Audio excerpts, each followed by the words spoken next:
aquela pessoa que sofre a retenção.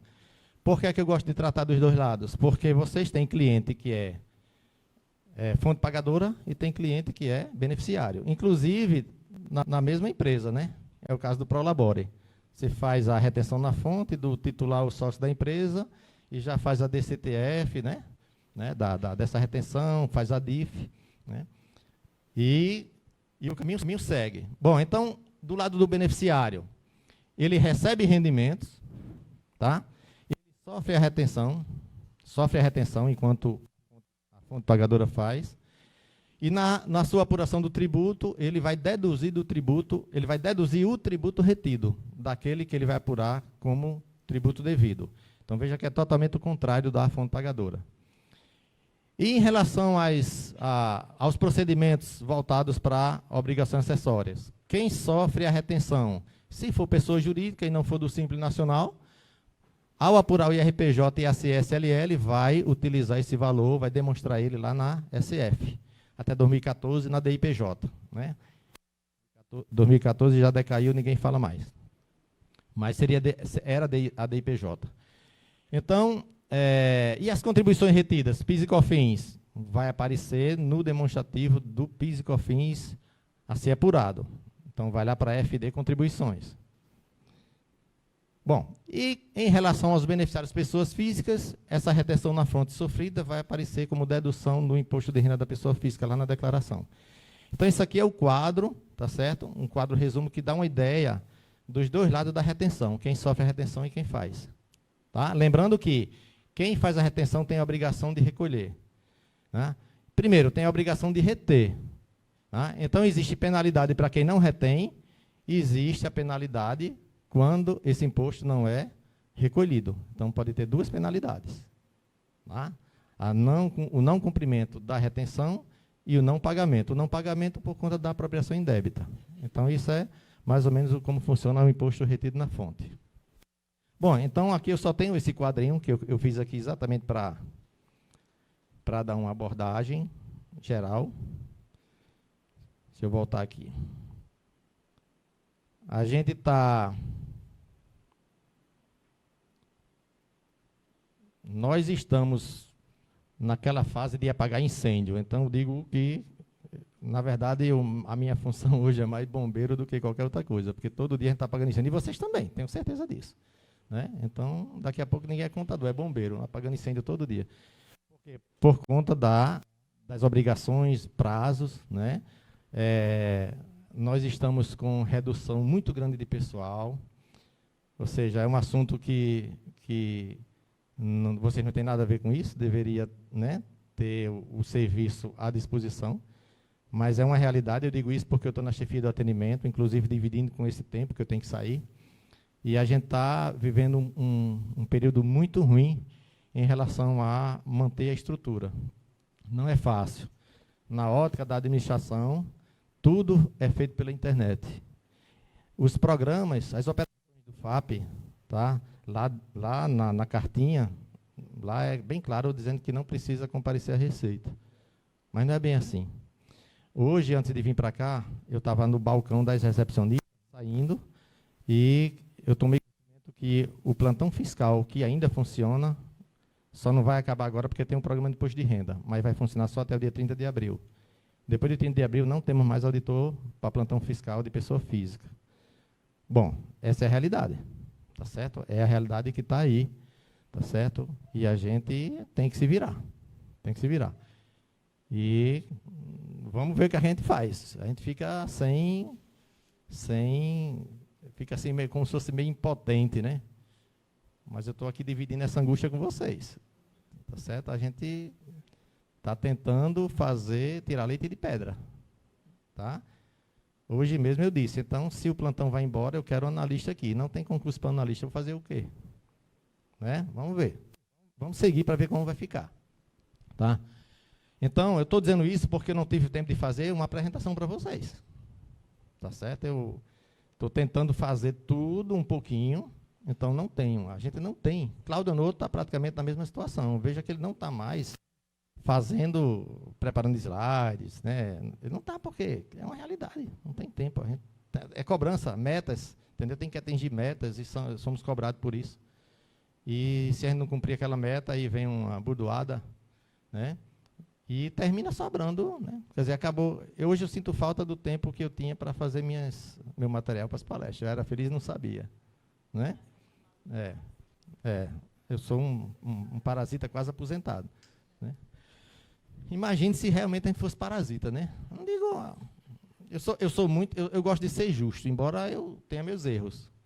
Eu gosto de ser justo. A minha indignação é que no meio tem alguns. Tá certo? A verdade não é plena, não. Tá? Na minha opinião, a verdade não é plena. Estribuchar porque alguém foi chamado de parasita, tem alguns que são parasitas mesmo. Eu estou dizendo isso aqui e assumo. Então, foi. Mas vamos lá, gente.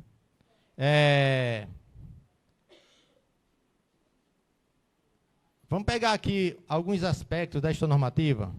Seria mais ou menos uma revisão do que a gente sempre vê. Bom, vocês perguntem aí alguma coisa, se tiverem alguma dúvida, pode perguntar. Se eu não souber responder, eu vejo como fazer depois, tá certo? Mas se precisar, pode fazer pergunta aí, ok? Bom, gente, nós temos um material muito bom para consulta em relação às retenções, que é o MAFON. Só para eu ter uma ideia, tem alguém aqui que não conhece o MAFON? Todo mundo conhece o MAFON? Então tá bom, viu? Então, faz uns 3 anos que a gente está divulgando, né? Pois o MAFON é o melhor material de consulta para você identificar a natureza de rendimento. Não é nem a retenção, não é nem o imposto em si, é a natureza do rendimento. Ele direciona para você entender como você vai tratar determinado rendimento. Tá? Se der tempo, eu abro ele aqui um pouquinho até para mostrar alguns códigos, né, quando se trata de pessoas residentes no Brasil e residentes no exterior. Então, o mais comum hoje em dia, é muito comum hoje, as pessoas entrarem no site da Receita e comunicar a saída definitiva do país. E essas pessoas comunicam a saída do país, mas tem aqui imóvel alugado, tem aplicação financeira, né, tem aposentadoria, e isso tem um efeito financeiro, que toda a tributação muda. E todo o código muda. Tá? Se você tem um cliente, pessoa jurídica, que paga aluguel a uma pessoa que mora aqui, você vai reter o imposto na fonte e vai recolher com o código 3208. Se ele amanhã comunicar que vai embora para outro país, em definitivo, você vai ter que mudar. Muda o cálculo e muda o código. Então, tudo isso tem reflexo. Tá? E tem relação direta com a DIF. Bom, então, a normativa de 2020, ou seja, de 2019 para a DIF 2020, que trata das retenções de 2019. É a 1915, tá? Como eu falei para vocês, jamais a gente vai pegar e ler esta normativa aqui, até porque a maior parte do texto é tratando da informação que você vai colocar lá no quadrinho, na ficha, que é óbvio. Por exemplo, CPF e nome do contribuinte, claro que vai ser colocado lá, né? Então, a gente não vai ler isso aqui, né? Porque a gente vai só gastar tempo para a informação que a gente já sabe que é praticamente trivial. Bom, então, a primeira coisa, quem está obrigado a entregar a DIF? Então, nem todo mundo está obrigado. Esse universo de obrigatoriedade era bem menor antes. Hoje está bem maior. Por que hoje está maior? Porque a DIF, que era uma declaração de imposto de renda na fonte, por isso que lá no nome DIF tem IR no meio, tá? Hoje é uma declaração de imposto de renda e contribuições. Tá? E quando se tratava de imposto de renda na DIF, se tratava diretamente com rendimentos tributáveis. Por quê? Porque a DIF é um instrumento de fiscalização. A DIF é uma declaração que não leva informações do declarante. É a única declaração que não leva a informação do declarante. Por isso que condomínio que não é pessoa jurídica, nem é equiparada a pessoa jurídica, está obrigado a entregar. Porque ela não vai levar informação do condomínio, vai levar de quem recebe dinheiro do condomínio. Tá? Então, é a única declaração que não leva informação do declarante. Ok? Então, e outro aspecto, de 2010 para cá, meteram rendimento isento na DIF. Desde 2010. Para que rendimento isento na DIF? Para autuar o contribuinte, para notificar, não é. Se o rendimento é isento, não gera tributo. Tá? Mas, segundo o entendimento da Receita, é para evitar intimações de pessoas que têm rendimentos isentos, o patrimônio aumenta e não tinha informação para justificar esse patrimônio. E a Receita chamava ele para justificar. Então, já se justifica pela própria DIF. Mas inchou a DIF. Ficou grande. Né? Embora a gente tenha limites em relação aos rendimentos isentos. Lucro distribuído não é qualquer valor que é obrigado a entrar na DIF. Tem um limite. Né? Eu vou mostrar aqui para vocês. Bom, então, primeiramente, quem está obrigado a entregar a DIF? Primeiro, o item 1. Tá certo? Na atualidade, são 2 itens. O 1, que era o único há algum tempo atrás, é quem fez pagamento com imposto de renda na fonte em pelo menos um mês do ano calendário. Então, qualquer pessoa jurídica ou pessoa física que tenha feito o pagamento e tenha ocorrido retenção na fonte, tá? Essa pessoa está obrigada a entregar a DIF. Porta de entrada, então já está obrigada. O que vai colocar na DIF está lá no artigo 11. O que vai compor, o que vai entrar, o que é dispensado, vai estar lá no artigo 11. Então, essa questão normativa bem grande aí, que é cheia de texto, ela se resume em 2 artigos. O artigo 2º, que é quem está obrigado, e mais alguns parágrafos aí, tá certo? E o artigo 11, que fala sobre as informações que devem ser inseridas na declaração. Então, o que mudou em relação à questão normativa do ano passado foi essa palavrinha ali, inclusive. Porque eu sempre dizia o seguinte, se no item 1 diz que quem faz pagamento e teve retenção está obrigado, não precisa dizer quem é. Até porque nem pessoa jurídica precisa ser, né? Nem equiparado a pessoa jurídica precisa ser. Basta fazer pagamento e ter retenção. Né? Aí, esse ano, aí colocaram ali a palavrinha inclusive, para reforçar o que eles colocam embaixo, que sempre colocavam essas... mas é mais para reforço. Bom, então, esse item 1 engloba praticamente todo o universo da vida da gente aqui. As empresas de lucro real, presumido, arbitrado, simples nacional, entidades imunes e isentas, órgãos públicos, prefeitura, Estado, né? E assim vai. Bom, então, nesse rol aqui, eu sempre chamo a atenção, tá certo? Aqui de cartórios, certo? Titulares de serviços notariais de registro são os cartórios e os condomínios aqui, ó. Eu chamo a atenção exatamente por quê? Porque esses 2 declarantes, eles não são pessoas jurídicas. Não são pessoas jurídicas, mas estão obrigados a entregar a declaração porque ela vai levar informações de terceiro para cruzamento de informação com as declarações desses terceiros. Né? O cartório, a DIF é feita no CPF do tabelião, porque o cartório não, embora tenha CNPJ, o cartório não é pessoa jurídica nem equiparado. Inclusive, cartórios têm uma exceção, no caso de cartórios, em relação a rendimentos recebidos de pessoas jurídicas. Ou seja, enquanto o carnelião só abrange os fatos em que uma pessoa física paga a outra pessoa física ou alguém recebe rendimento do exterior, lá no cartório, mesmo sendo recebimentos de pessoas jurídicas, vai para o carnelião também. É uma exceção, tá certo? Está no manual do próprio carnelião. Então, e por que cartório tem CNPJ? Né? O cartório tem CNPJ para não perder sua história no longo da vida dele. Porque o tabelião vai mudando. Se a gente não tivesse um CNPJ de um cartório, tá certo? Cada tabelião tinha um número, né, de CPF. Então, qual a continuidade que ia se ter desse cartório? Por isso que o cartório tem CNPJ, mas não serve para nada. Só para isso. Então, tudo é feito no CPF do tabelião. Inclusive, imposto de renda retido na fonte dos funcionários. Né? Oi. Hein? Não, o MEI sempre teve uma exceção. Eu nem olhei ainda se nessa questão normativa está os 60 mil que estava ano passado. É 60? Alguém já viu se é 60? Não, eu também não vi, não, porque isso aí está lá no finalzinho, não cheguei até ela, não. Eu só fui nos artigos que me interessavam. Tá? Mas, assim, a pergunta aqui, o MEI está obrigado a entregar a DIF? Bom, antes de responder isso, eu já ia dizer, a princípio, né, como regra geral, toda pessoa jurídica ou equiparada pessoa jurídica que trabalha com cartão de crédito está obrigado. Por quê? Porque fez retenção. Que retenção é essa? é a retenção do pagamento da comissão à administradora de cartão de crédito. Aí vocês vão ver algo assim um pouco discrepante. Retenções de 1 centavo, de 2, né? Aí você fica confuso por quê? Porque como é que você vai prestar informação de uma retenção de 5 centavos se a Lei 9.430, no artigo 67, diz que retenção até R$10 é dispensado? Aí vá dormir com uma dessa. Mas, não sei, de repente, se quem escreve isso tivesse num balcão de atendimento, pensasse diferente. Então, eu acho que não está. Deve ser isso.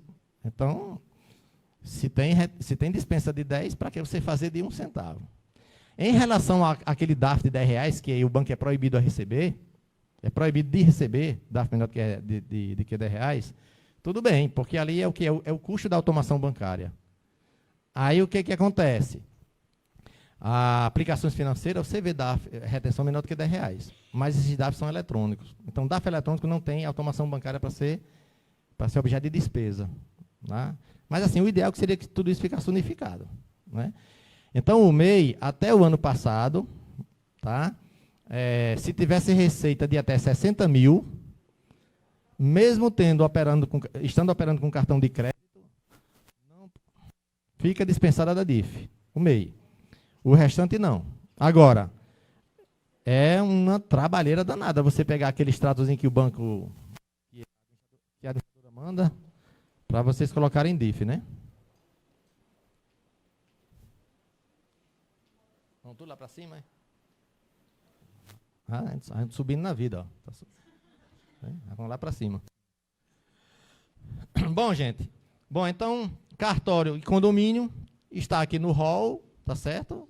Tem que ter CNPJ, mas o condomínio tem que ter CNPJ. O cartório, para DIF, não é CNPJ, tá? Bom, então vamos seguir aqui, né?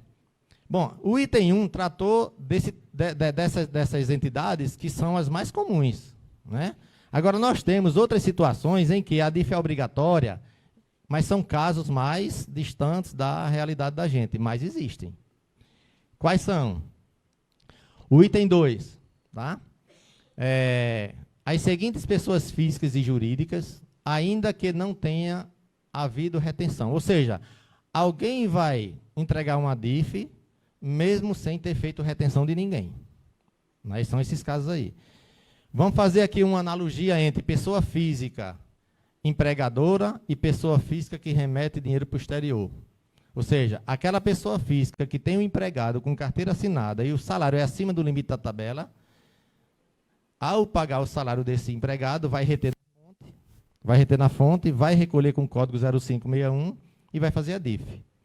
Tá? Então, lá é a pessoa física que paga salário. Fora o item 2, a única possibilidade de uma pessoa física fazer uma DIF é se ela paga rendimento do trabalho assalariado. Não tem outro. Porque qualquer remuneração por serviço, qualquer remuneração que não seja a folha de pagamento, ou seja, se for serviço prestado, entre pessoas físicas, a gente está tratando de carnê-leão, não de retenção na fonte. Né? Então, o item 2. Mesmo sem retenção na fonte, quem é que vai entregar a DIF? Órgãos e entidades da Administração Pública Federal, referida no caput do artigo 3º dessa questão normativa. Vou logo dizer o que é, para a gente não ficar lendo o texto aí, né, a mais. Vocês conhecem retenção de órgãos públicos? Já viu falar, né? Retenção de órgãos públicos. Ou seja, um órgão público federal, quando faz pagamento por serviço prestado ou aquisição de bens, retém na fonte os 4 tributos, tudo junto. Na hora que o contribuinte for apurar seus tributos, ele explode esse DAFzinho e deduz do seu correspondente. Né? Então, é exatamente isso. Então, órgãos lá são os órgãos públicos federais. Administração direta, autarquias e fundações. Entidade da administração pública são as economia mista e empresa pública. Tá? Então, se eles fizerem pagamento a entidades imunes ou isentas, estão obrigados a entregar, mesmo se essas entidades não sofrerem retenção. Foi um controle que a Receita foi buscar desde o ano passado. Isso aqui foi novidade do ano passado. Então, o segundo ano que está com esse critério é agora, 2020. Tá? Então, com certeza, tinha entidades imunes e isentas aí, por aí afora, recebendo dinheiro de alguma autarquia, de fundação ou de de economia mista, alguma coisa, né? Então, fizeram esse controle. Bom, quem também? Candidatos a cargos eletivos, inclusive vices e suplentes. Tá? Nós temos eleições esse ano, tá? Então, nós não vamos ter, né, DIF de candidatos em 2019. Em 2019 teve eleição não, né? Teve não. Teve aqui do Conselho, não foi? Mas não é o caso, não. Então, na DIF do ano que vem, tá certo? Como os candidatos a prefeitos, vereadores, né, vão agir esse ano, então, quando vem uma eleição dessa, o TSE, lá a nível de Brasília, órgão central do TSE, Tribunal Superior Eleitoral, envia um arquivo para a Receita Federal. A Receita Federal, lá na coordenação de cadastro, no órgão central, faz um CNPJ para cada um e devolve. Então, o ano que vem, esse ano, se algum candidato a prefeito, a vereador procurar vocês para fazer CNPJ, vocês não façam. Não vai ter como fazer também, porque quem vai fazer isso é o TSE, faz no atacado. Quando as eleições são encerradas, a Receita faz a baixa de tudo, tá? E fica tudo baixado. Ou seja, não há ação do candidato de forma direta para ter CNPJ. Mas eles estão obrigados a entregar a DIF mesmo sem retenção. Então, todo o pagamento que eles fizerem, tá certo? Não tem limite de dispensa, ou seja, se ele pagar R$100, se ele pagar R$10 para quem segurar aquela bandeirinha ali no sinal, tem que estar na DIF. Na prática, é assim. Embora, né, muita gente talvez observe isso. É o efeito do que está escrito, né? Tem coisas que são...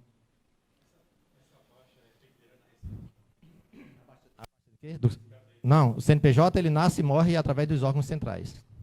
Na Receita, se a gente fosse receber aqui na Receita DBE de tudo que é candidato, até dos suplentes, aí a gente ia deixar de atender vocês, ia ter uma fila só para os políticos, né, para baixar o CNPJ. Bom, aqui tem um destaque, né, que são casos em que pessoas físicas, que muita gente também não sabe disso, podem estar obrigadas a entregar essa danadinha aí, né? Pessoas físicas e jurídicas residentes e domiciliadas no país, sempre que a legislação tratar desse termo país, diga-se Brasil, certo? São os residentes no Brasil. Então, pessoas físicas e jurídicas residentes ou domiciliadas no país que efetuaram pagamentos, foi em 2019, né? Lá em 2019, efetuaram pagamento, crédito, entrega, emprego ou remessa à pessoa física ou jurídica residente ou domiciliada no exterior, referentes às seguintes rubricas. Tudo isso aqui, tá? Aplicação financeira, ou seja, o banco já faz DIF, né? Então, o banco tem que fazer DIF porque pagou rendimento de aplicações financeiras residente no exterior. Bom, aí o que se destaca aqui, ó? Juros e comissões em geral. Esse aqui é familiar. Juros sobre capital próprio. Quando é que isso ocorre? Quando o sócio da empresa mora no exterior. Então, aquele juros sobre capital próprio, que aqui, para quem mora no Brasil, o código de retenção na fonte é 5706, se ele passar a morar no exterior, vocês vão ter que mudar o código. Tá certo? Então, tem diferença. Então, a pessoa que paga juro a quem mora no exterior está obrigada a entregar a DIF, mesmo sem retenção, informa esse juro. Ok? Aluguel e arrendamento. O cara mora lá fora, tem imóveis alugados aqui a uma empresa. Eu digo empresa por quê? Porque estou falando de retenção na fonte. Tá certo? Se for pessoa física, aí já é diferente. Vamos descer aqui. Ó, lucro distribuído. Né? Lucro distribuído. É bom a gente frisar, esse assunto é mais voltado para o imposto de renda da pessoa física, agora em março, quando a gente começar. Esse controle que se tem sobre a tributação de quem mora no exterior. Então, se você for num banco e quiser mandar dinheiro para fora, o banco só manda depois que tiver um DAF. Se for de lá para cá, a entrada de divisa já a coisa não é mais complicada assim. Então, quem mora no Brasil e tem uma aposentadoria, se essa pessoa for morar no exterior, se ele for isento aqui, ele deixa de ser isento. Se a pessoa mora no Brasil, vai embora para o exterior, e depois que está morando no exterior, vende um imóvel aqui, ele perde todas as isenções e reduções de ganho de capital. Então, muda tudo. Tá? Mas, em relação ao lucro distribuído, não. É uma exceção. Então, mesmo que o sócio da empresa esteja morando no exterior, lucro distribuído continua isento. diferentemente de outras situações. Que situações são essas? Puxando aqui uma perninha. Vou dar um exemplo. Vamos supor que aqui mora um aposentado que foi portador de câncer algum dia. Hoje o laudo pericial não tem mais validade, vale para o resto da vida, mesmo que ele fique curado, né? Então vamos supor que tem uma pessoa que mora no Brasil, que é aposentado, ele é isento do imposto de renda por conta da doença e bota seus 20 mil no bolso. Vamos supor que ele tem um rendimento de 20 mil reais. Todo mês ele bota 20 mil no bolso. Se essa criatura decidir morar fora, se ele decidir morar fora, ele vai pagar 25% de imposto. Só vai botar 15% no bolso. Um quarto vai de imposto. Por quê? Porque o tratamento é diferente para quem mora no exterior. Tá? Por isso que tem gente que, mesmo querendo estar no exterior a vida inteira, ele vai, antes de 12 meses, volta aqui, passa uma semana, começa a contar 12 meses, quando vai completar 12 meses, vem aqui, passa outra semana, e vai controlando essa condição de residente no Brasil pelos prazos. Aí ele fica com o dinheirinho dele aqui, os 20 mil no bolso, morando lá. Então, isso aí são o quê? São as saídas que as pessoas têm que encontrar, né, para não perder dinheiro, para não pagar imposto à toa. Tá certo? É só uma dica, mas isso aí é assunto do imposto de renda, mas tem relação com a retenção. Por quê? Toda pessoa física que comunica a saída definitiva para o exterior tem que levar uma declaração para a sua fonte pagadora. E se ele vier a ter uma nova fonte pagadora, tem que levar para essa nova fonte pagadora a declaração dizendo que mora fora. Certo? Ele tem um imóvel alugado aqui, né? Aí a pessoa jurídica pagava o aluguel e retia na fonte. Aí deduzia dependente, né? Deduzia a pensão alimentícia, se ele tivesse só isso, né? Ele deduzia a pensão alimentícia. Não, né? Alô? Então, quando ele vai morar fora, todas as deduções se acabam, ela desaparece, não existe. É quase igual o projeto de Paulo Guedes.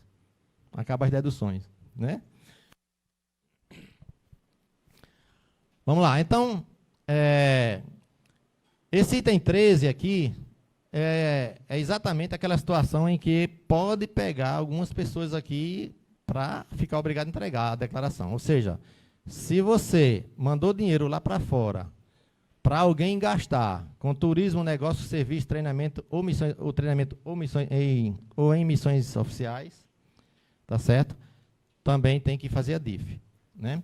Só que alguns dessas situações, né, desses fatos aí, eles estão sujeitos a um limite de dispensa, tá? Vou logo dizer aqui.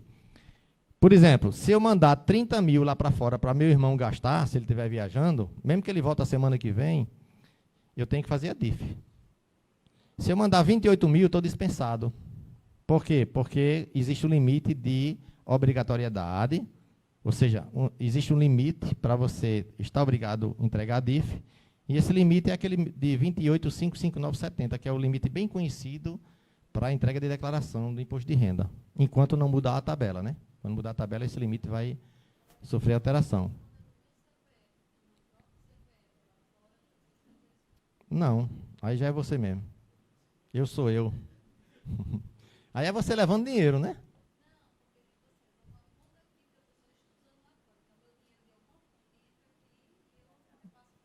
Não, aqui é o quê? Cobertura de gastos pessoais no exterior, de pessoas físicas que moram no Brasil.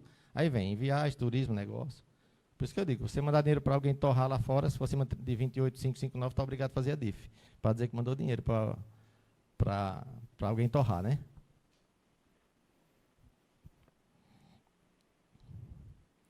Bom, então isso aqui são esses critérios, né, que faz com que a pessoa fique obrigada a entregar. Como são muitos, e é muito extenso o assunto, isso pode se detalhar mais ainda, o que a gente faz? A gente trabalha o trivial, que é o que é mais comum na DIF, e quando surgir coisas específicas, aí a gente tenta dar orientação em separado. Casos específicos, né? Porque a gente não tem a carga horária aqui para fazer da forma que a gente gostaria. É limitação de horário, não temos o que fazer. Ok? Vamos aqui para... Bom, em relação aos cartórios, a instituição normativa trouxe um parágrafo aqui que ele reforça a questão do cartório declarar a DIF no CPF da pessoa física do tabelião. Mas tem cartórios que faz a DIF com CNPJ.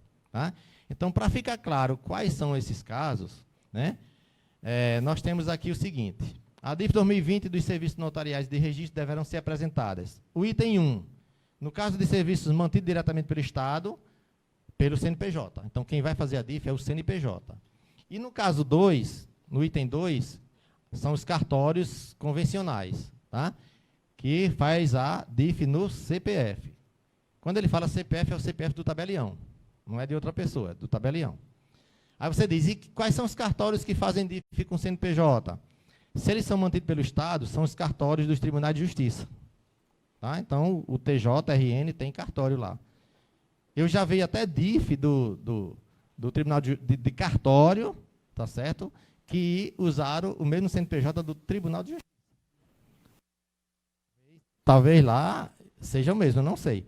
Mas o cartório que entrega DIF com CNPJ são os Tribunais de Justiça. Eu vou passar isso aqui, depois a gente entra aqui em outros assuntos aqui mais. Tá? Bom, nós vimos quem está obrigado a entregar a DIF em relação ao imposto. Só que existe também a obrigação de retenção de contribuições. Tá? Então, nós temos uma lei de 2003 que criou novas hipóteses de retenção na fonte. Tá? Então, aquela lei 10.833 de 2003, que é a lei da COFINS não cumulativa, bem conhecida. É a lei que diz que DECOMP é confissão de dívida, não é isso? Ela criou as hipóteses em que, inclusive, entra até outros órgãos públicos. Não é? Mas vamos lá. Existe aquela retenção na fonte que, quando uma empresa privada paga serviços a outra empresa privada, faz a retenção de 4,65%. Né? Chama retenção de contribuições. Recolhe com o código 5952. Né? Vai para a DCTF, código 5952. Vai embora. Então, coloca na DIF aqui, tá certo? Quem é o beneficiário do rendimento. Né? Está obrigado a entregar a DIF, porque fez retenção de contribuições. Tá certo? E a base legal dessa retenção é o artigo 30 dessa lei 10.833. Então, essa lei, no artigo 30, cria essa retenção na fonte das contribuições, que quem fizer está obrigado a entregar a DIF. Ela criou o artigo 33, que trata da retenção de órgãos públicos pela esfera estadual e municipal, e o Distrito Federal, só que ele não está em uso até hoje, porque não tem convênio. Né? E criou o artigo, e tem o artigo 34, que trata da retenção na fonte de empresa pública e economia mista. Então, são 3 artigos dessa lei que trata de retenção. 30, 33 e 34. O artigo 33, né, ele está até mais embaixo aqui, ó, parágrafo, não sei se lá atrás, eu acho que você não consegue nem ver isso aqui.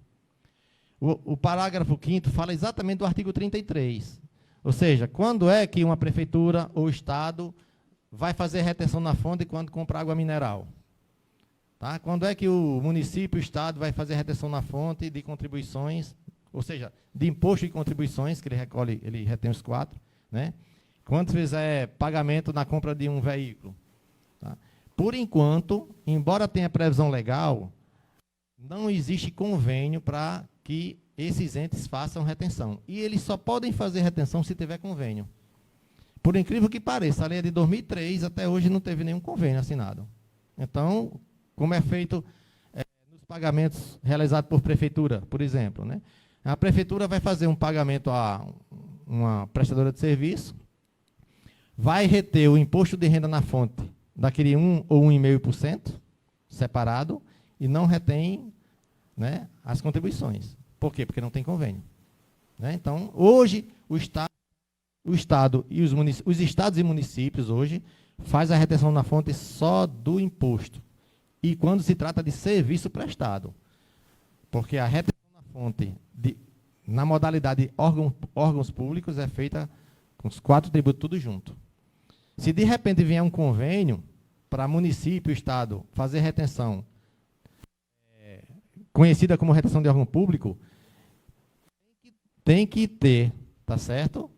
Alguma coisa aí para essas entidades não fazer retenção, que elas estão obrigadas pela lei lá de 85, que é 1 ou 1,5%, e não fazer dentro do critério dos órgãos públicos. Então, alguém ia ser retido de publicidade aí, né?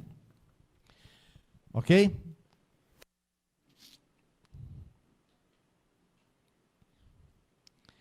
Esse artigo 3º é exatamente o que trata do artigo 34 da Lei 10.833. São as retenções que a gente já conhece de muito tempo.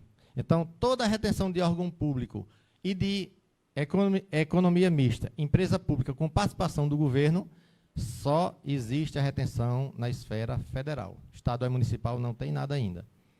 Então, ó, quem é que tem que reter na fonte quando compra bens ou paga pela prestação de serviço? Órgãos públicos da administração federal direta, autarquias e fundações da administração pública federal, empresas públicas que têm participação do governo federal, ou seja, a CAERN não pode porque tem participação do governo estadual, certo?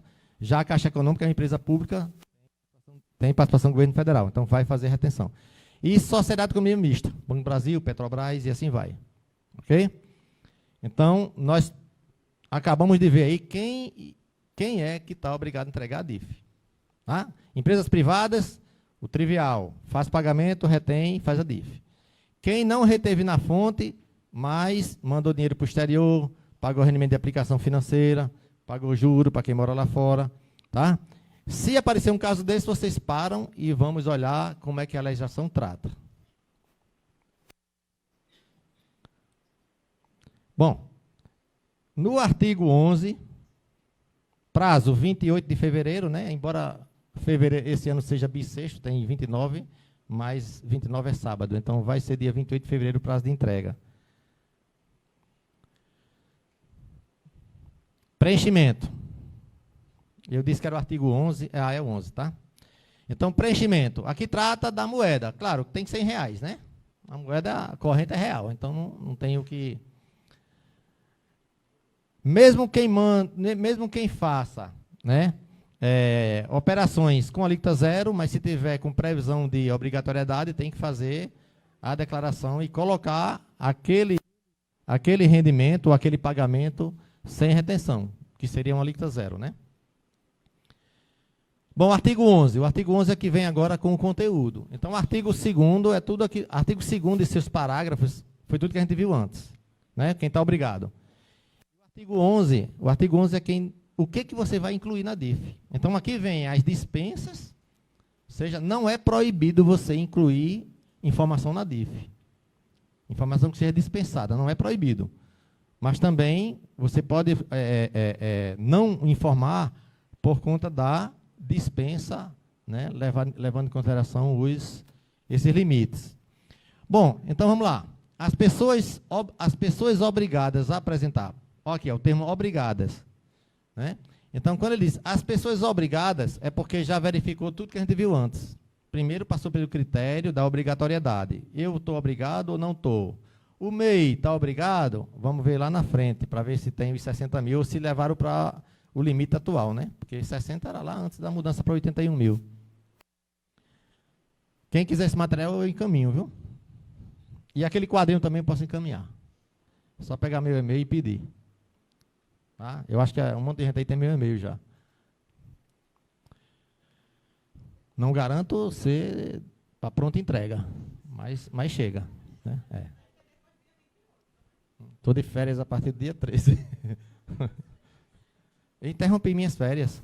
O delegado, tirei 2 dias só.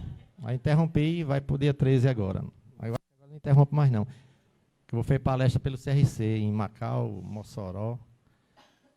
Vamos lá, gente. Então, o artigo 11. Então, quem está obrigado a entregar deve, aqui é a obrigação, deverão informar todos os beneficiários, quem deveria estar, né? Quem deve estar na DIF, né? De rendimentos, aí vem, que tenham sido objeto de retenção, ou seja, isso aqui é o carro-chefe. Ou seja, quem motivou a obrigatoriedade são os primeiros que entram, que é aqueles que tiveram retenção na fonte. Então, a pessoa que recebeu o rendimento Teve retenção, são os primeiros que entram na fila. Aí vai ficar lá com o CPF e o valor informado na DIF, né?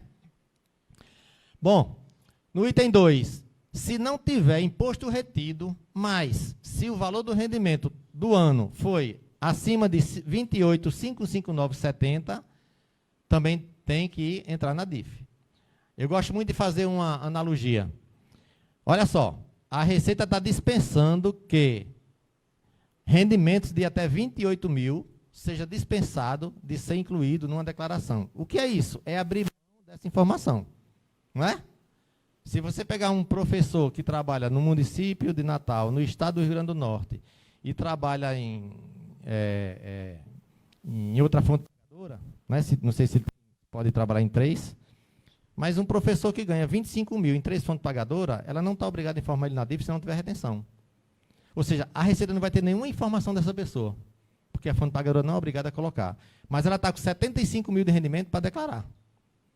Certo? Então, o fato da dispensa da retenção não dispensa essa pessoa de tributar seus rendimentos.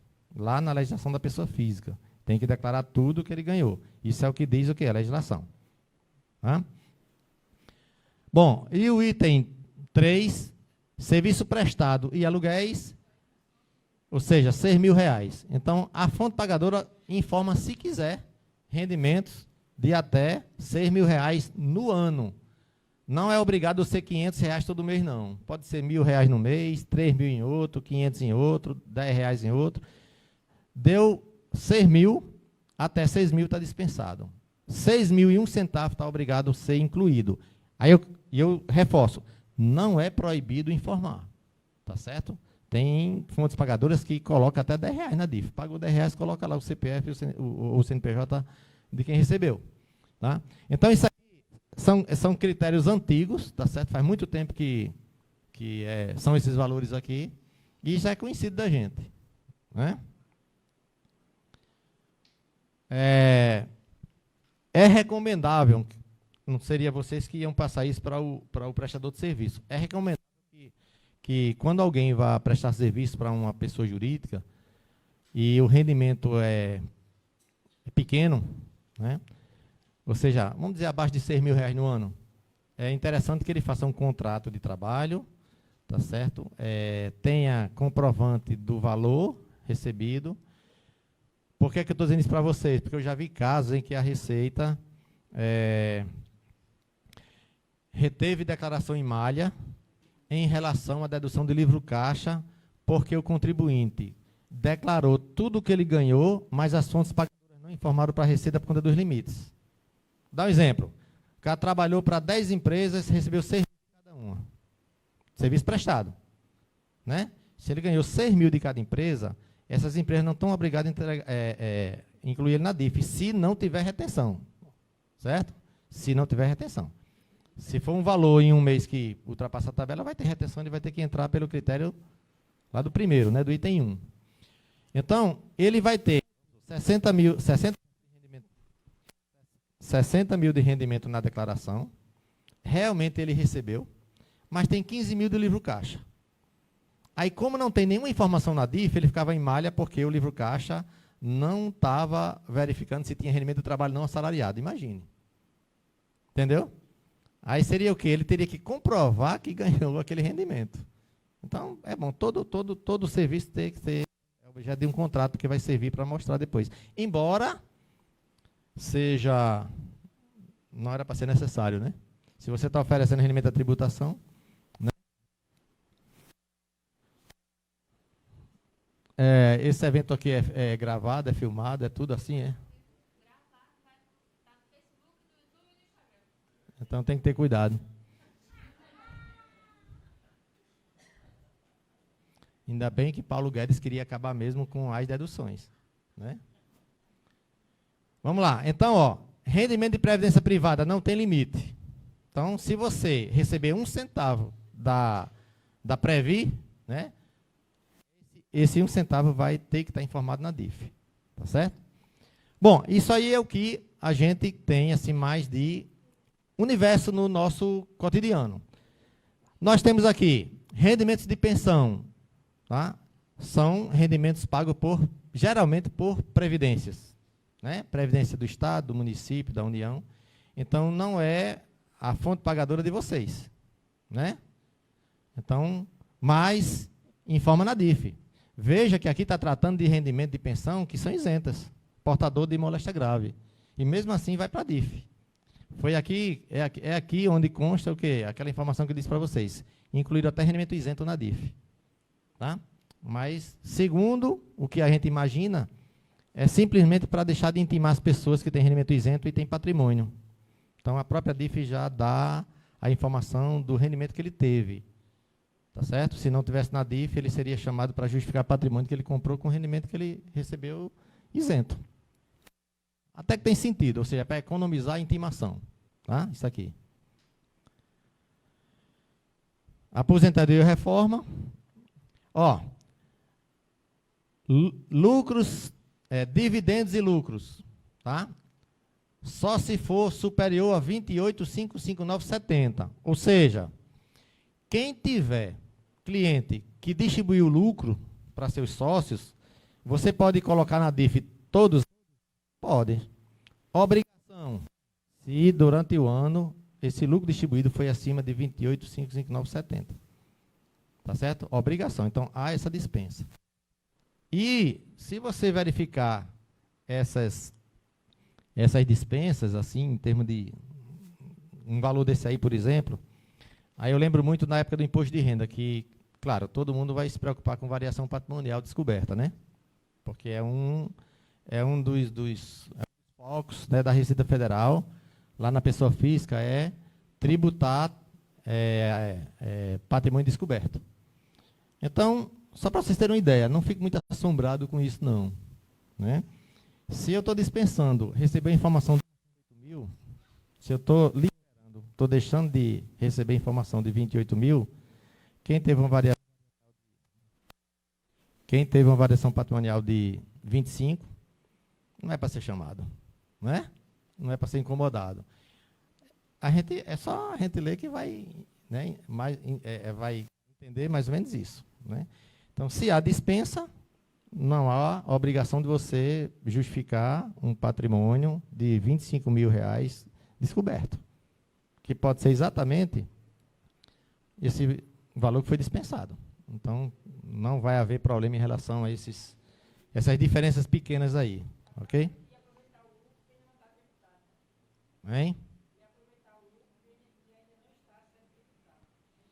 A reforma vem aí, né? Não sei. Quando a reforma tributária vir, a gente vai estudar de novo, né? Tudo de novo. Né?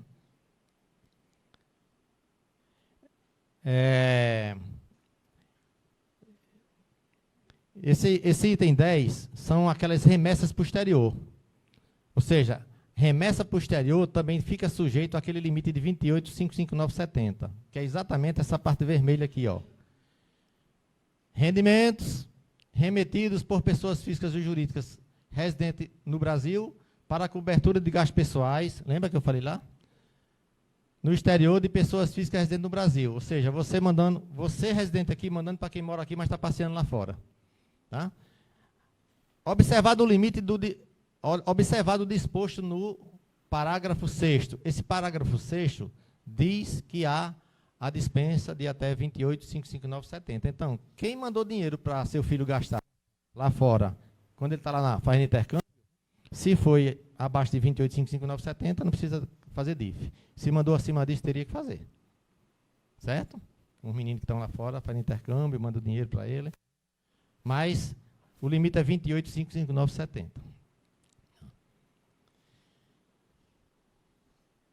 Isso aqui são os rendimentos pagos em cumprimento de decisão judicial. Deixei verdinho assim para um destaque. Nós temos uma instrução normativa 491, que é lá de 2005, que regulamenta 2 artigos daquela lei 10.833. Bom, a gente não vai aprofundar isso aqui, porque também é um universo quase que não temos no dia a dia, né?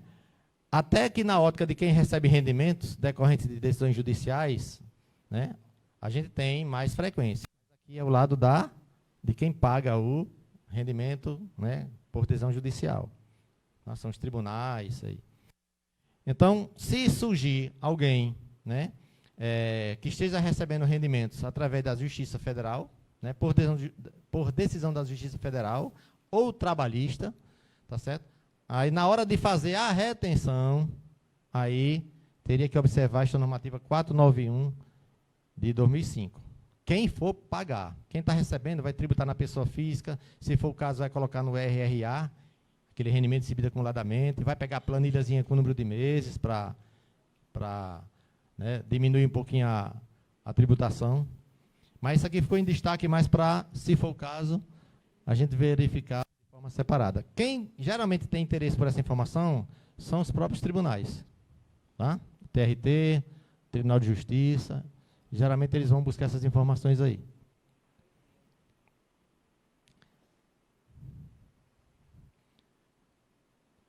Em relação a rendimentos isentos, mas isso aqui também não seria para a fonte pagadora de vocês, vamos dizer assim, né? Para quem paga rendimentos de aposentadoria, pensão e reforma, né? Para verificar se realmente essa pessoa tem um laudo. Isso aí é lá na hora da retenção, no contra-cheque. Não tem nada a ver com a declaração, não. Então, pronto, essa informação aí também seria para quem paga pensão e aposentadoria. Tá? Bom, esse parágrafo 3º é aquela velha história de plano de saúde empresarial. Né? O que foi de gente abrindo o MEI para fazer plano de saúde empresarial, não é? Então, isso aí foi danada. Então, vejam só. Isso aqui é meio complicado. Por que é complicado? Quem tem uma empresa e essa empresa paga o plano de saúde, vamos supor, de um empregado, seus dependentes, do sócio, do titular, se a empresa paga, ele não pode deduzir no imposto de renda. Nenhum. Nada.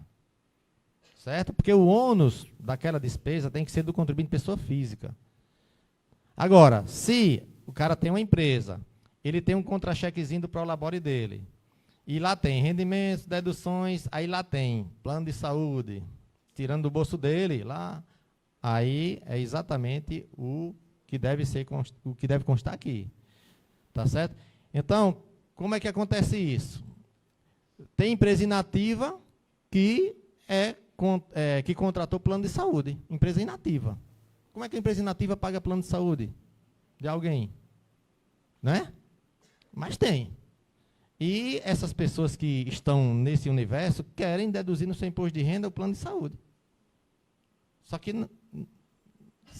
primeiro, se a empresa está inativa, não está nem pagando nada, porque não seria inativa, né? Não seria inativa. Porém,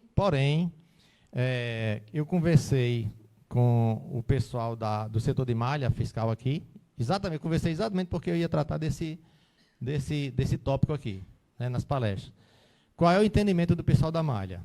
Se você tem uma empresa e o plano de saúde é contratado pelo CNPJ, no contrato tem um CNPJ, não é o CPF, tá certo?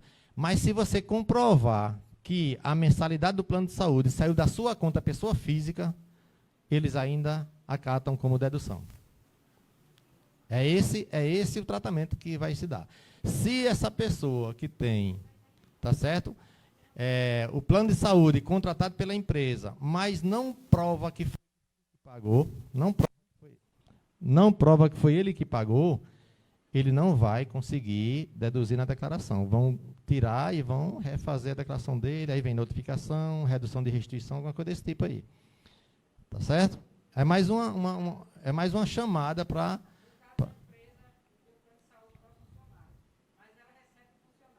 Sim, pode. O ônus tem que ser do CPF. A empresa paga 10 mil e recebe 5 de volta do funcionário. Esses 5 mil é dedutível. Se a empresa paga 100%, não é dedutível nada. Tá certo? É assim. Então, outra coisa. Se você for... O que ele diz aqui, ó? Com relação aos rendimentos do inciso 2. Do inciso 2, ou seja, plano de saúde só está relacionado, o empresarial, só está relacionado com o código 0561. Então, a empresa não pode contratar plano de saúde para quem presta serviço para ela. Só pode para quem é empregado dela. Tá? Então, não pode. Tá certo? Até o PGD de uns 3 anos atrás aí, você colocava lá na DIF, tá certo? Um código 0588 e colocava plano de saúde e o programa aceitava. Hoje não aceita mais. O que está acontecendo por conta disso? Pronto, os auditores da Receita Federal. Ele tem a associação que é a Unafisco. Quem é o patrão? Quem é que paga o código 0561 aos auditores da Receita? É a União. CNPJ, Ministério da Fazenda. Mas quem contratou o plano de saúde? Quem contratou o plano de saúde? A Unafisco. Aí, a Unafisco não consegue colocar o plano de saúde na DIF. Por quê? Porque ela não tem código 0561, que não é ela que paga o salário do auditor. E o Ministério da Fazenda também não pode colocar na DIF, porque não foi ele que contratou. Ou seja, essa informação não fica em lugar nenhum. Como é resolvido? Tem que pegar no plano de saúde o relatóriozinho das despesas. Isso pode acontecer com toda a entidade aí que o plano de saúde é contratado pelas associações. Aqui já teve casos, né? Juízes, né? Não tem como a Receita fazer batimento desse plano de saúde. DIMED não é. Porque tudo que é plano empresarial, plano de saúde empresarial, não vai para a DIMED. Fica fora da DIMED. E se o plano de saúde foi contratado por uma associação e não pela empresa, que é quem paga o salário, também não vai. Então, se essas pessoas físicas que estão nessa situação ficarem com a declaração retida de ficar com a declaração retida de malha, ela vai ter que pegar lá no plano de saúde quanto foi que ela pagou e entregar na Receita. Não tem outra saída, porque não tem onde buscar essa informação, ela não vai existir. Fruto de procedimentos, né? Tá ok? Nós temos o perguntão da DIF, viu? A gente é bitolado a olhar o perguntão do IRPF, né? O Imposto de Renda, mas nós temos o perguntão da DIF, 2020 inclusive. E lá tem perguntas e respostas sobre isso. E lá é bem claro. Se o plano de saúde for pago pela pessoa jurídica, não se pode deduzir na pessoa física. Tá certo? Juros sobre capital próprio, o limite de dispensa de informar é de R$10. Tá? Então, praticamente nada, né? E aqui, 28.559,70, esses itens 5 e 10 são aqueles casos de rendimentos isentos, moléstia grave, tá? Bom, praticamente, aqui vem, ó, o artigo 3º. O que é que você vai colocar na DIF? O nome, CPF. Aí ninguém vai ficar lendo isso aqui, né? Então, vamos dispensar, né? E o restante é para leitura, tá certo? O restante é leitura. Tá? Deixa eu ver aqui se eu acho aqui. Eu estou preocupado só com o horário, viu? Porque ainda tem um assuntozinho aqui para falar com vocês sobre regime de caixa.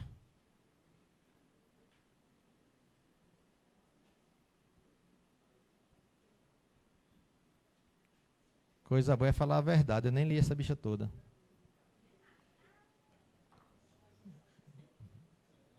Estou me confessando, né? No dia que eu tiver tempo para ler uma instrução normativa dessa todinha, pronto, eu não achei aqui, mas viu, em relação ao MEI, vocês pegam a instrução normativa, dê uma olhadinha lá, só para ver se é 60 mil ainda. Pode ser que tenha passado para 81, porque o ano passado foi um copiar-colar, praticamente, né, de um ano para o outro.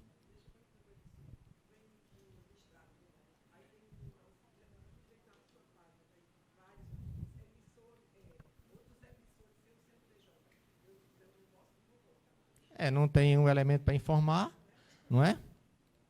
Em relação aos cartões de créditos, né? Assim, são informações muito pequenas, inclusive, como eu falei para vocês, né? Tem artigo que dispensa a retenção de até R$10. Se dispensa a retenção de R$10, isso não teria efeito na apuração do tributo do beneficiário, né? Mas, em outras ocasiões, eu dizia diferente. Mas aqui eu não posso, não. Alguém já ouviu, não já? Então, declare. 1 centavo, 2 centavos, 3 centavos, 5 centavos. Tá certo? Né?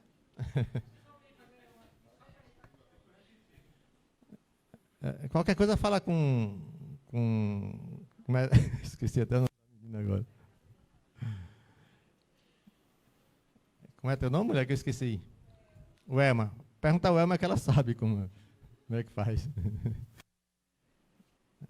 Bom, gente, em relação à gestão normativa é isso, tá? Deixa eu ver aqui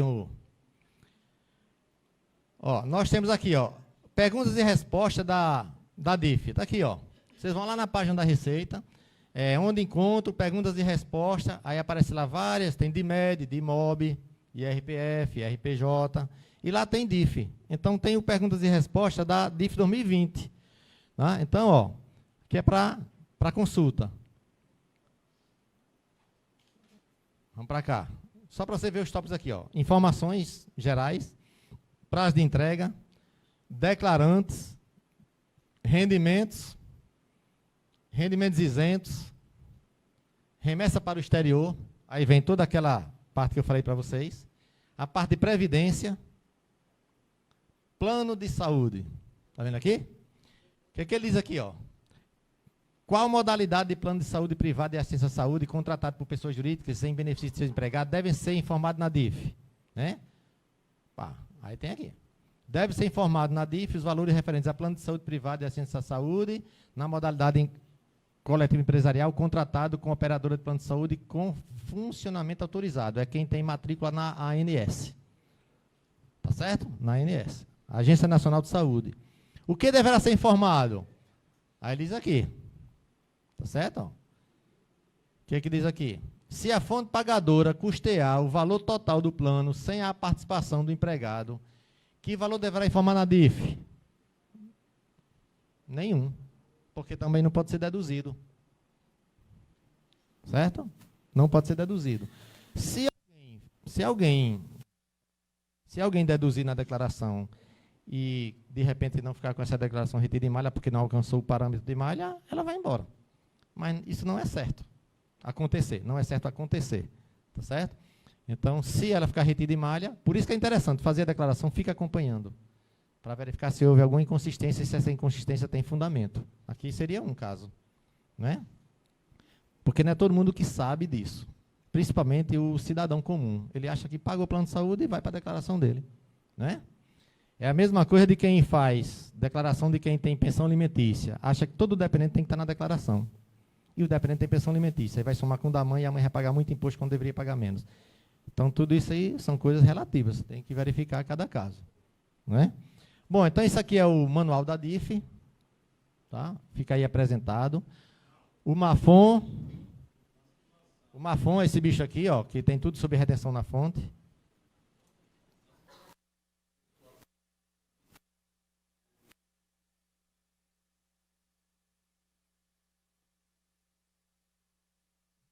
De quem foi o ônus dessa despesa? Foi da pessoa física? Não. Então não pode deduzir.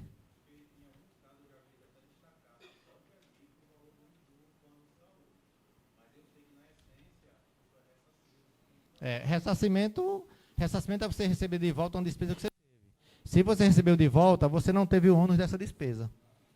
Aí na ótica da legislação não poderia deduzir.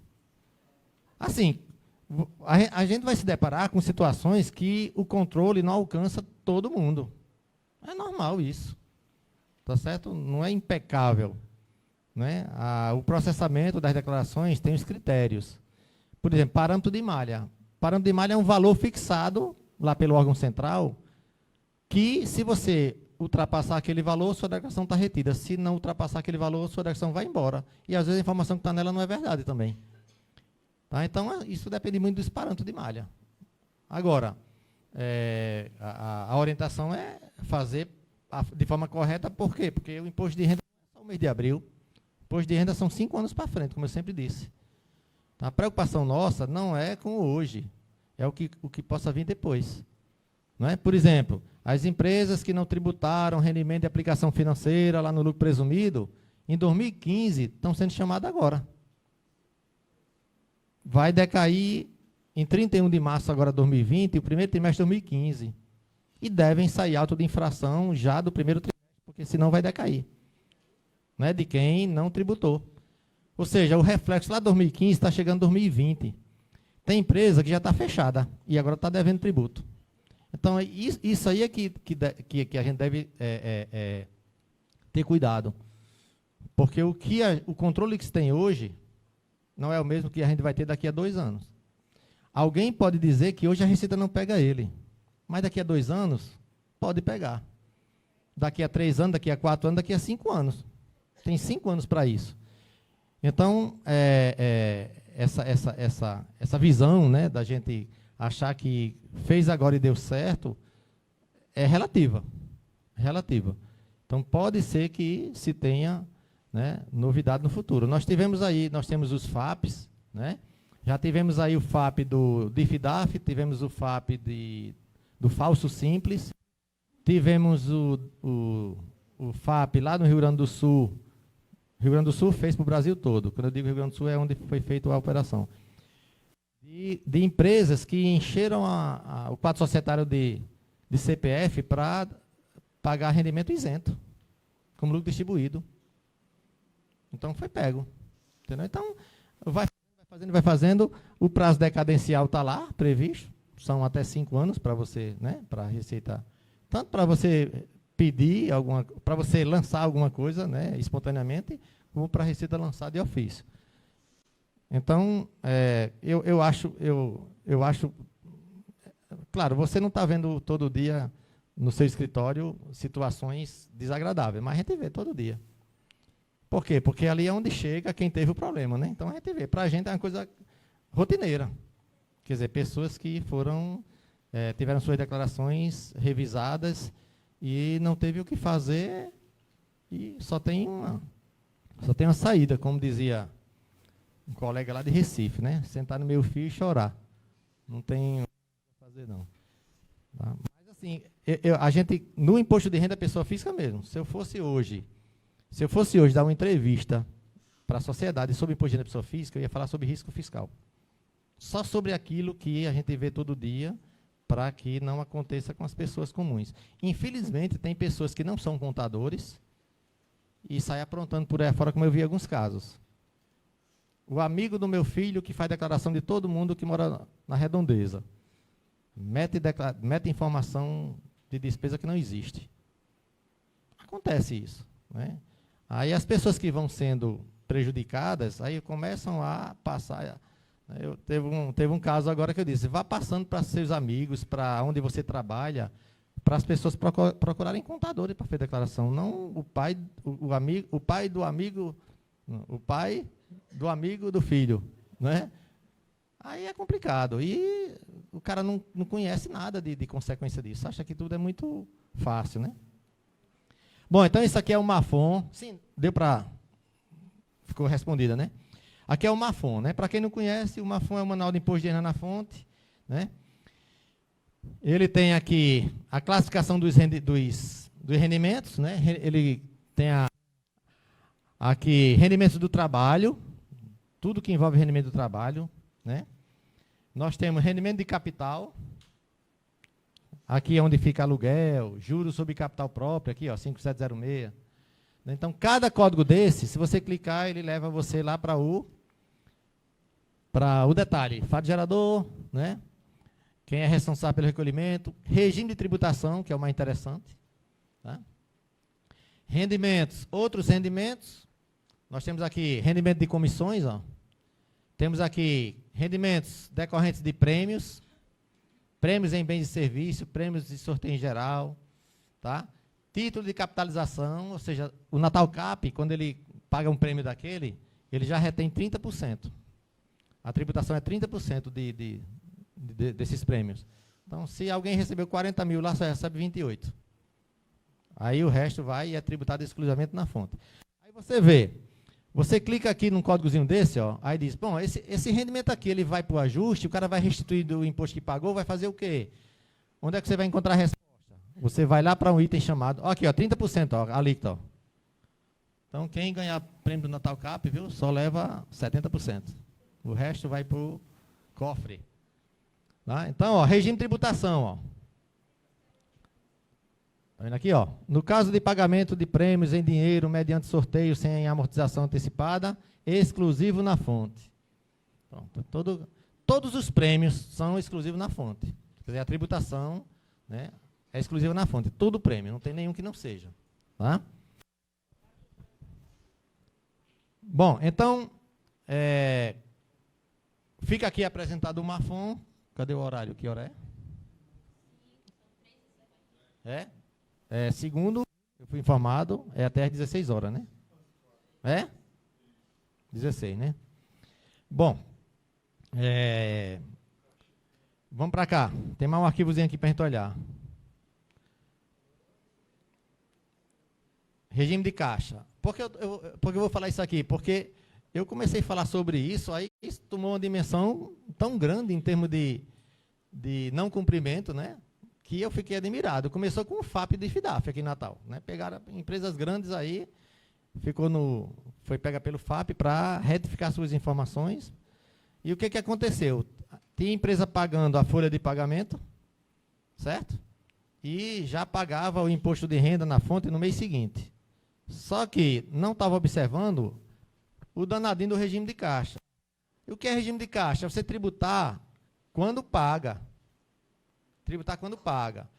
Aí, quer dizer, eu até peguei a base legal do regime de caixa, porque muita gente não sabe onde foi que isso teve origem. Quando foi que se implementaram na legislação tributária regime de caixa? Quando se trata de pagamento da pessoa física, né? Então, uma contadora, inclusive, lá de Mossoró, ela até tirou foto da telinha, porque o patrão dela disse que ela estava toda errada. Você está errada, isso não é para fazer não, isso é absurdo. E ela estava certa, porque ela queria tributar pelo regime de caixa, a folha de pagamento. E ele disse que não. Ela pegou a foto para levar, mas é só ir na internet pegar a legislação, né? Então, olha só. A Lei 8.134 de 1990. Né? Tem um monte de gente aqui que nem tinha nascido ainda. Tá? Então, essa lei é a matriz legal que diz que quando uma pessoa jurídica faz pagamento a uma pessoa física, tem que reter na fonte quando pagar. Quando pagar. Tá certo? Então, o que é que ele diz aqui? Ó. E o termo utilizado na legislação é a palavrinha percebidos. Rendimentos percebidos. Tá certo? Então, o que é que ele diz aqui? Ó? A partir do exercício financeiro de 91, rendimentos e ganho de capital. Ó, ganho de capital também. O cara vendeu uma casa, apurou um lucro, mas o cara só pagou ele daqui a 6 meses. Quando é que ele vai pagar o imposto? Daqui a 6 meses. Embora tenha vendido hoje. Ele vai apurar o imposto, o ganho de capital é apurado hoje, só que ele vai ficar na dele, né? Aí quando houver o pagamento, aí ele, no mês seguinte, faz o pagamento do imposto, né? Alô?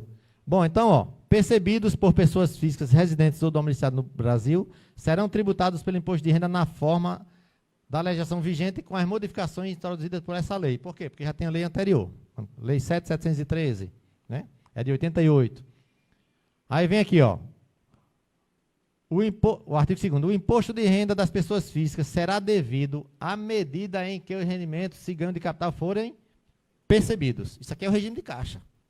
Essa palavrinha. Tá certo? Sem prejuízo do ajuste estabelecido no artigo 11. É o quê? Porque o artigo 11 diz que mesmo ele tendo a retenção, ele vai ter que declarar o imposto de renda, que é a declaração de ajuste. Né? Então, ele tem que sofrer retenção pelo regime de caixa e ainda tem que fazer a declaração, claro, se tiver obrigado, né? Vai ter os critérios de obrigatoriedade. Né? Bom, aí vem aqui, ó. O imposto de renda na fonte de que tratam os artigos 7º é o quê? A Lei 7.713. Isso aqui é a retenção na fonte. Olha, o regime de caixa foi criado pela Lei 834 de 1990, mas a retenção na fonte foi criada em 88, pela Lei 7.713 de 88. Então, qual a base legal de retenção na fonte? Lei 7.703 de 88, entrou em vigor a partir de janeiro de 89 e está até hoje. Esse artigo continua até hoje vigente. Com certeza, entre 88, entre 1º de janeiro de 89, quando essa lei entrou em vigor, a 7.713, e a vigência dessa 834 era regime de competência. Não é? Então, quando chegou 1990, ele disse, agora, ó, todo pagamento, toda apuração do tributo da pessoa física, regime de caixa. Né? O artigo 12. O artigo 12 é exatamente a maldade, tá certo? Que muita gente entendia como tal, quando alguém recebe rendimentos acumulados. Juntava tudo no mesmo mês e dava uma paulada de 27,5%. Ou seja, o artigo 12 foi exatamente motivo de muitas ações judiciais para quem ia receber rendimentos decorrente de decisão judicial, referente a vários meses, e não queria que a Receita tributasse tudo na soma, naquele mês que ele recebeu. Aí entrava com ação judicial, os juízes determinavam que a Receita acatasse o regime de competência. Né? Então, o artigo 12A é quando se trata de rendimentos acumulados. O artigo 12. O RRA, já viu falar no RRA? Muita gente conhece, né? O RRA, rendimentos acumulados, aquele que a gente estica a tabela, fica bem grande. Pronto. O RRA é o artigo 12A, ou seja, uma lei de junho de 2005 alterou a 7.713 e criou o artigo 12A, a partir de junho de 2010. Certo? Então, a partir de junho de 2010, o RRA passou a fazer com que as pessoas tivessem um ônus menor na hora de tributar rendimentos acumulados. Tá? Então, o 12 é quando se trata de rendimento acumulado. O 7 é a retenção do pagamento do mês, por exemplo. O 7, pagamento do mês. 12, pagamentos de mais de um mês. E o 12A, que está agora na legislação, é o que trata de rendimentos acumulados.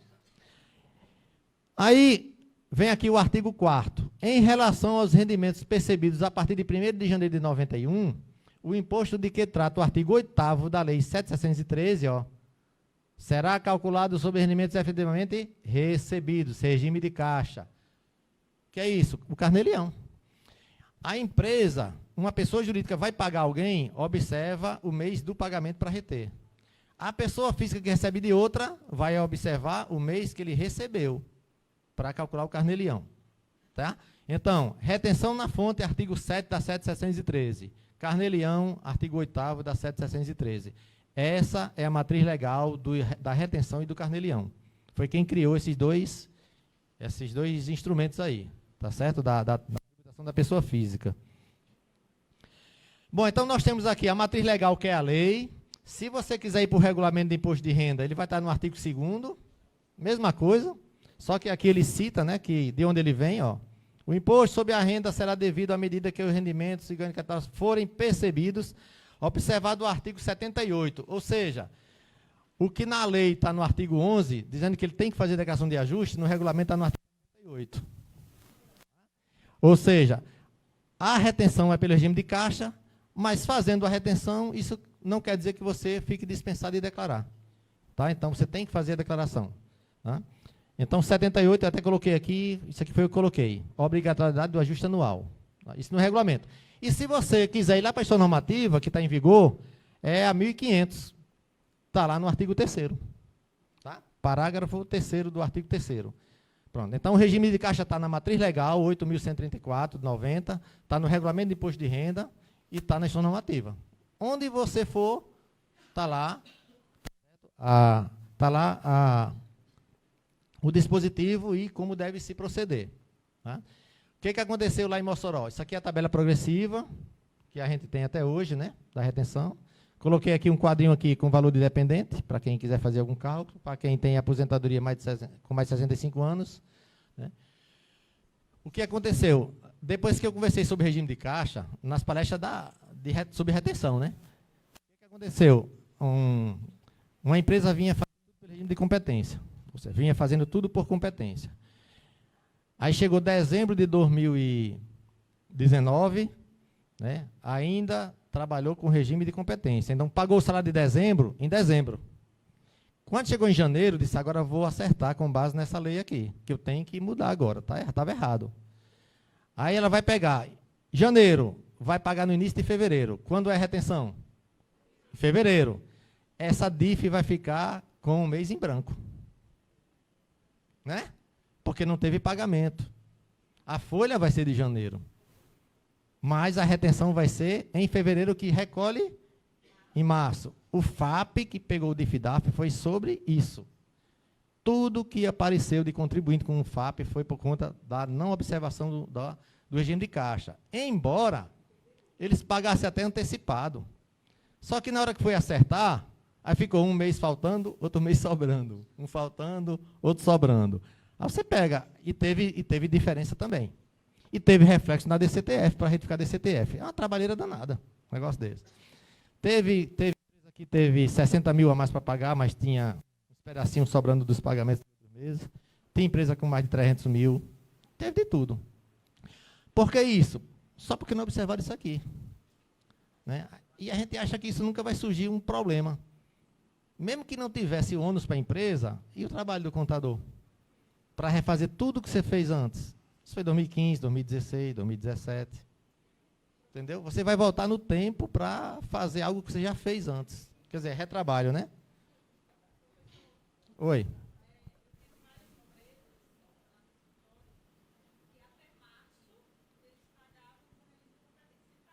Março de 2019? Pronto. Então não foi por conta da legislação, não. Foi por conta da dificuldadezinha. A dificuldade salvou. Começou a ser correto. Pronto, o caso dela aqui, né? A empresa vinha pagando por competência. Quando eu digo pagando, é o seguinte. Tem a folha de janeiro, apurou o tributo, pagou o salário no início de fevereiro, mas já pagou o imposto retido em fevereiro. Certo? Como se fosse competência. Quando o imposto retido era para ser recolhido em março, pelo regime de caixa, estou falando. Então, o que você fez? Apurou a folha de pagamento de janeiro, tá certo? E paga. Não, se você pagava em janeiro, está correto.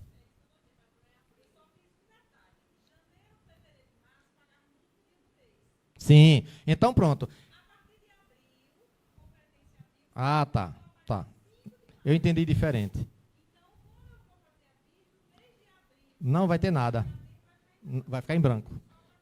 E se alguém achar estranho, diga regime de caixa.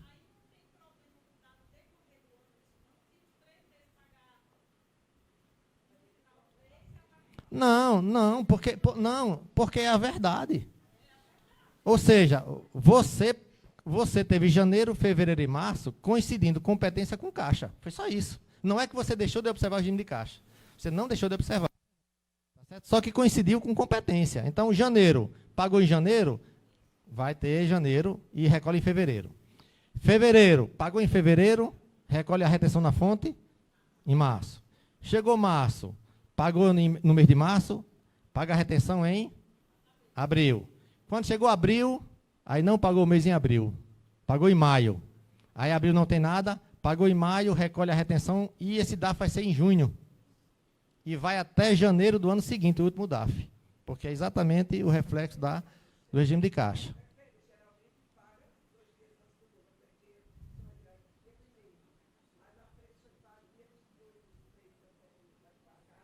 Tudo que for pago dentro do próprio mês é regime de caixa coincidindo com o regime de competência.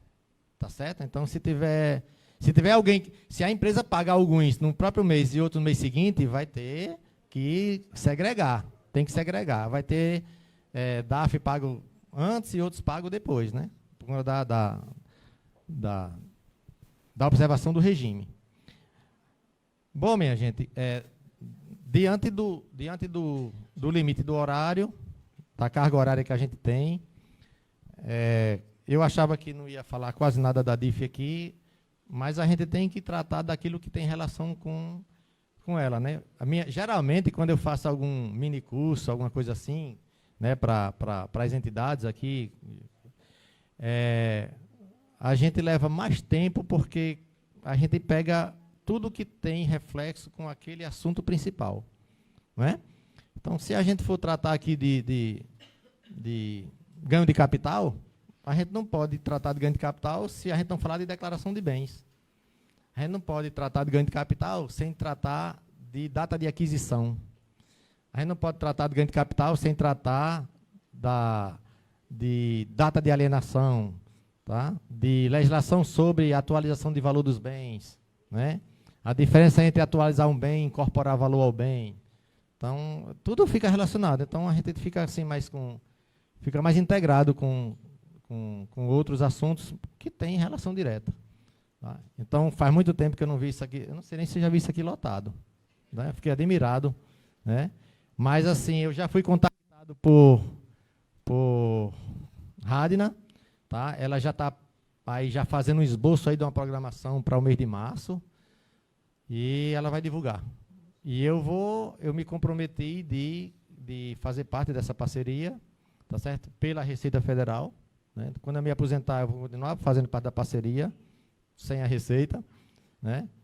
E espero que a gente esteja junto em outras datas. Se não foi o que vocês esperavam, perdão. Tá? Mas aqui, geralmente, eu trago para vocês assim, aquilo que retrata, aquilo que está na legislação e o que retrata a nossa realidade. Né? Mas é isso, vamos evitar risco fiscal. Né? Vamos evitar problemas, né? Para a gente não ter retrabalho na vida da gente. Porque na hora que a gente tem retrabalho, você está deixando de ganhar dinheiro com outra coisa. Né? Corrigindo alguma coisa que ficou para trás. Ok? Então, obrigado pela presença de vocês. E até a próxima.